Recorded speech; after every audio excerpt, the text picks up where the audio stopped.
मंडळी संध्याकाळचे वाजलेत बघा आता 8. तर आज दिवसभर ग्रहण वगैरे होतं. तर ज्या गरोदर वगैरे महिला आहेत त्यांनी ग्रहण पाळायचं होतं, कारण कडक असं ग्रहण होतं. तर बघा संध्याकाळचे आता 8 वाजलेत.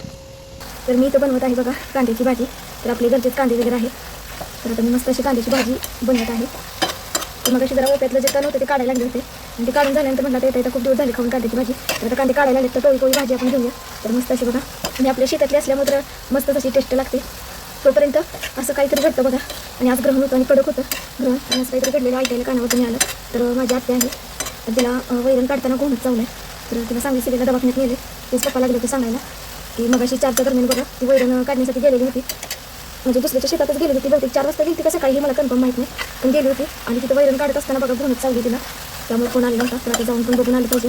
पाय वगैरे भरपूर सुजलाय आणि सांगली सगळ्यांनाच नेलेलं आहे. तर बघा असं काहीतरी ऐकायला मिळतं. आणि आजचं ग्रहण जे होतं ते बघा गोळ असं कडक होतं. भारतात दिसणारं जे ग्रहण होतं ते होतं, आणि बऱ्याचशा अटी वगैरे होते त्याच्या.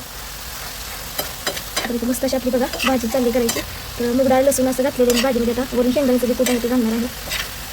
मस्त असायला पाणी वगैरे सुटलेलं आहे. तर आपण आता शेंगदाण्याचं कूट घालणार आहोत.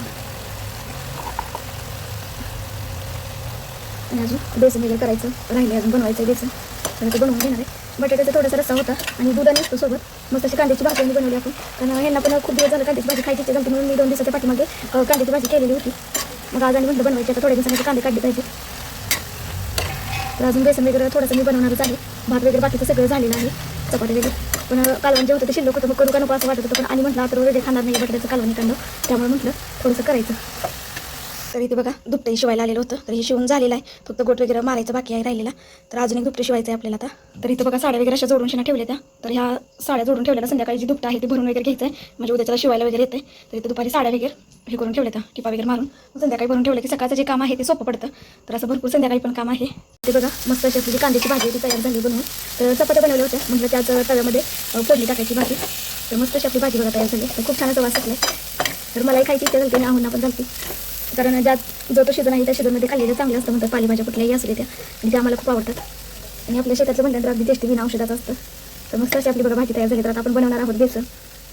तर मी तर बनवत आहे बघा बेसन. आता आपली भाजी वगैरे बनवून झाली. तर म्हटलं मस्त असं बेसन बनवायचं. भाजी ती बनवली त्याच्यात ते म्हणजे उलट नाही ते घेतलं. तर म्हटलं छान असं बनवता बेसन बनवायचं.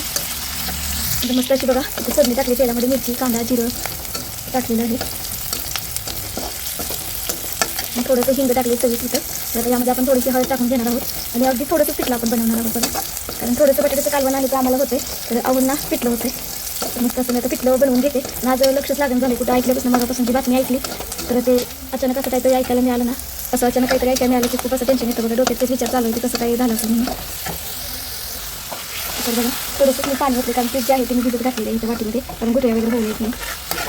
आणि वैरण काढायला गेल्यानंतरच हे असं झालेलं आहे बघा. आणि बोनस म्हटल्यानंतर अगदी विषारी साप म्हणायचं तसं. पण काही जण नंतर विषारी नसतात, काही जण नंतर विषारी असतो. आणि त्यांचा पाय पण सुजलाय भरपूर असा. पटकीनं दवाखान्यात पळवलं म्हणून बरं झालं. तर पप्पा म्हणतो ते पाय आता सुजलाय जामाचा पाय. तर ते पण अजून बघायला गेलेलं नाही, जायची ती त्यांना पण मग अशी बाहेरनं असं कळालं.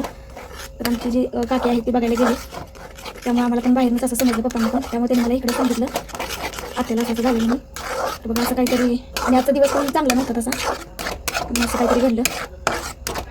इथं आपलं बघा अगदी साध्या पद्धतीने गावाकडच्या पद्धतीने बेसन मस्त असं आपलं तयार झालं. तर मस्त असं शिजून द्यायचं, आणि वरून कोथिंबीर वगैरे घालायची. तर म्हणतात की साप वगैरे चावल्यानंतर पटकीनं सरकार दवाखान्यात वगैरे असं न्यायचं. ते कोणतं तरी इंजेक्शन येतं, ते नाव जे आहे ते माझ्या लक्षात नाही आहे, पण ते दिलं ना तर विष शरीरामध्ये पसरत नाही.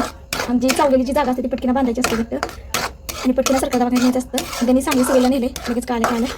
तर दवाखान्यात आहे पाय वगैरे भरपूर शिवला असं तरी ऐकायला मिळालं. आता जाऊन बघितल्यानंतर कळणार समजलं म्हणजे काय झालं ते. तोपर्यंत काय जे सांगतील तेच ऐकायला, जे मिळतं तेच ऐकायचं. आपण जेव्हा प्रत्यक्ष जाऊ त्यावेळेला समजणार. तर इथं मग कसं आपलं पिठलं बघा शिजायला लागले. पीठ भिजवून घेतल्यामुळे एक म्हणजे असं आपल्याला सोपं पडतं की गुठळ्या वगैरे होत नाही.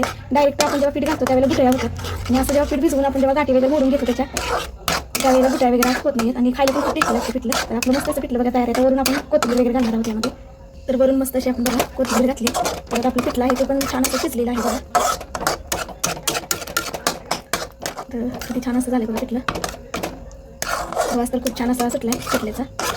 आमच्याकडे बेसन पिठलं असं म्हणतात, तुमच्याकडे काय म्हणतात, बेसन म्हणतात का पिठलं नक्की सांगा, का झुणका म्हणतात. प्रत्येक गावामध्ये प्रत्येक वेगवेगळ्या पद्धतीने बोललं जातं. प्रत्येक गावची भाषा वेगळी असते. कोण झुणका म्हणतो, कोण पिठलं म्हणतं, तर कोण बेसन म्हणतं. तर तुमच्या इकडे काय म्हणतात नक्की कमेंटमध्ये सांगा. तर मस्त असं आपलं जे पिठलं आहे ते तयार झाले. तर कसं वाटलं आपला व्हिडिओ नक्की सांगा. चॅनलवरती जर कोण नवीन असेल तर व्हिडिओला सबस्क्राईब करा, लाईक करा आणि शेअर करा. धन्यवाद.